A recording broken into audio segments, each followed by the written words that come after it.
Alors, comme je travaille avec Raphaël depuis plusieurs années maintenant et qu'on a l'habitude d'être sur des travaux de recherche ensemble, ça n'a pas été une grande surprise sur le fait que j'intervienne avec lui là-dessus, en tout cas qu'il me propose d'intervenir. La grosse surprise, c'était vraiment la volumétrie de participants. C'est le fait d'avoir ouvert cette recherche-action à autant d'acteurs, des grands acteurs de l'information. Et ma surprise, entre guillemets, c'était vraiment de me dire j'intègre complètement ce groupe-là et je mets ma petite pierre à l'édifice. Et c'est ça que je trouve vraiment intéressant sur cette partie-là.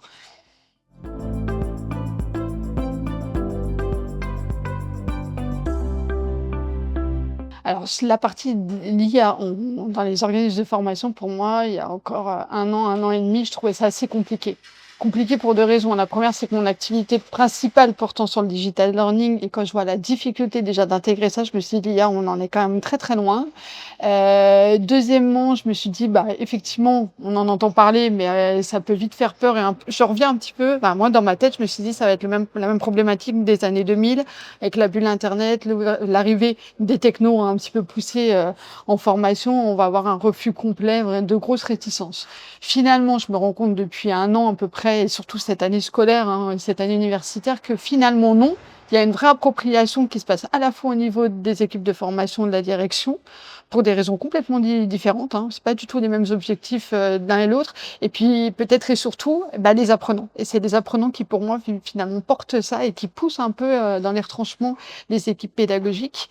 Au fil du temps, bah, parce qu'on en parle, parce que alors peut-être que je suis plus alerte sur cette question-là parce qu'effectivement on travaille avec Raphaël sur, ce qui se passe et puis les études qui sont menées.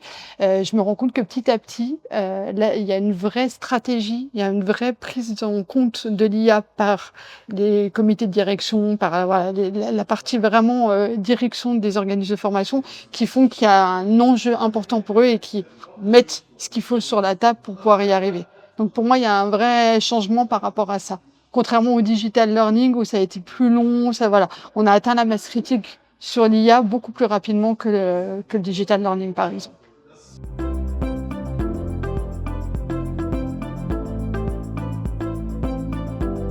Ah, ce groupe de travail, pour moi, il marche parce qu'il y a une personne déjà qui est fortement mobilisée, parce qu'il a réussi à réunir des gens des secteurs complètement différents, d'univers complètement différents. Il y a du tech, il y a un peu politique hein, quand même. Il y a des chercheurs, on est quand même sur des profils complètement divers et variés. Puis c'est la capacité de Raphaël de rassembler. Et ça, je pense que c'est une capacité humaine qu'il a et que tout le monde n'a pas. Donc je pense déjà, c'est sa force à lui et c'est ça qui fait qu'on est tous là aujourd'hui. Hein, on va dire par appétence amicale, je ne sais pas comment on peut le dire par rapport à lui.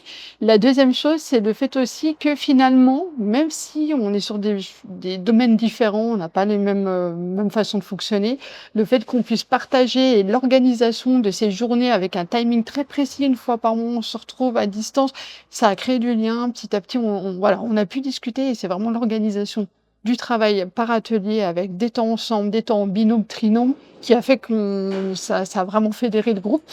Les limites de ça, bah, ça reste quand même un noyau limité, hein, où on n'est pas représentatif de tous les OF, de toutes les voilà, même si on a des grands acteurs avec nous, mais ça reste quand même une limite parce que même s'il y a une personne d'ENOA qui intervient pour parler là, s'il y a une personne de Centre Info, etc., ou un universitaire, ça représente pas le monde universitaire au sens large, ça représente pas tous les acteurs de la formation pro ou tous les acteurs de la multimodalité, par exemple. Voilà. Pour moi, la grosse limite, elle est quand même là-dessus.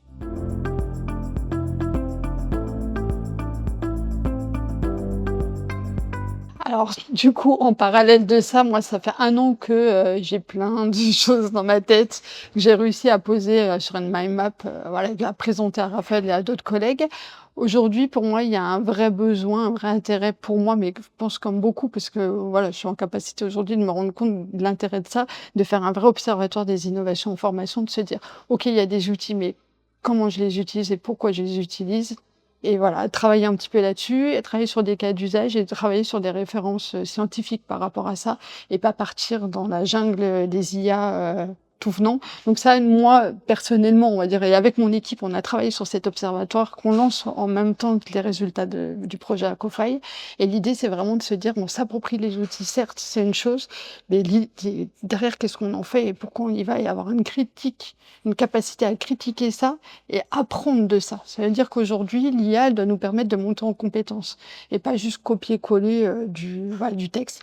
Au-delà de prompter, c'est savoir aussi peut-être réfléchir autrement, raisonner autrement par rapport à une IA qui va nous donner des informations. Et tout ça, pour moi, ça doit être un cercle vertueux sur lequel il faut aller.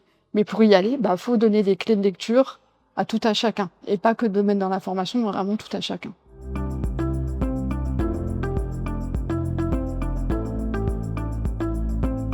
Je dirais que je comprends complètement parce que ça fait peur et c'est normal et alors on va pas remplacer tout le monde, mais c'est vrai que comme ça de prime abord, le côté un peu marketing de l'IA, de tout ce qu'on peut voir, je dirais allez-y, mais allez-y progressivement. Embarquez vos équipes surtout. N'y allez pas parce que ça va vous faire gagner du temps. Voilà, n'y allez pas pour ces raisons-là. Embarquez vos équipes, essayez de faire comprendre pourquoi vos équipes ont envie ou ont pas envie d'y aller et puis surtout trouver des gens qui ont cette petite appétence, voilà, pour créer un peu, bah, la petite locomotive qui va permettre de petit à petit progresser. Je dirais vraiment d'y aller pas à pas avec une méthodologie claire et puis pas regarder tout ce qu'il y a sur le net, voilà, parce qu'il y a à boire et à manger et malheureusement des fois c'est pas toujours, complètement juste tout ça. Ça fait un peu effet magique et il y a pas de magie, pas encore de magie en tout cas, dans notre monde et puis surtout, bah, gardez vos équipes et continuez de les faire monter en compétences parce que c'est ça qui est important. On va pas être tous remplacés par des robots, en tout cas je l'espère. Voilà.